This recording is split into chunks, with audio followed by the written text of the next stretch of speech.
आज हम जिस मूवी को एक्सप्लेन करने जा रहे हैं उस मूवी का नाम है रेसिडेंट 2011। दोस्तों, इस मूवी की कहानी में एक आदमी एक लड़की को बेहोश करके उसे सेड्यूस करने की कोशिश करता रहता है। कहानी की शुरुआत में हमें एक लड़की दिखाई जाती है जो एक इमरजेंसी वार्ड में सर्जन होती है। इसका अभी अभी अपने बॉयफ्रेंड से ब्रेकअप हुआ हुआ होता है। इस दुख से बाहर निकलने के लिए वो अपना घर शिफ्ट करना चाहती है। वो बहुत सारे घर देखती है पर उसे कोई भी घर पसंद नहीं आता। तभी जूलियट को सामने से एक आदमी का कॉल आता है जो अपना घर उसे रेंट पर देने की बात कहता है।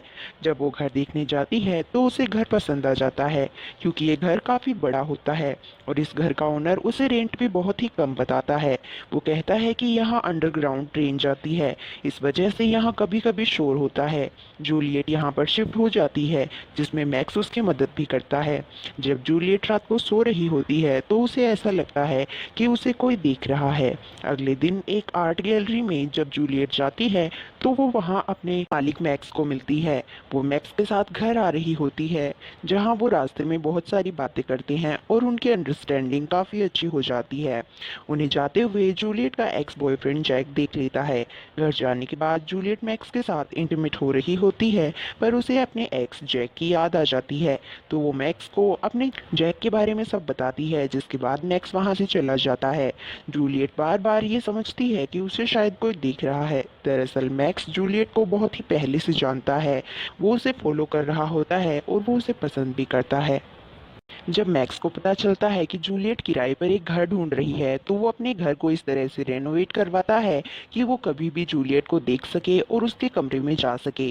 जब जूलियट सो रही होती है तभी मैक्स वहां पर जाकर उसे किस करता है और वहां से चला जाता है। जब जूलियट जागती है तो उसे एक सीक्रेट रूम दिखाई देता है जो उसके रूम से अटैच होता है।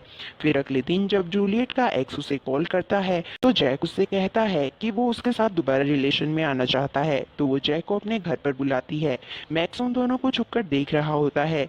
जूलियट जैक को लेकर अपने रूम में जाती है और वो धीरे धीरे इंटीमेट होते हैं। सब देखकर मैक्स को बहुत ही गुस्सा आता है। वो जूलियट की वाइन में ड्रग्स मिला देता है। जब जैक अपने घर पर चला जाता है तो जूलियट वाइन की वजह से बेहोश हो जाती है।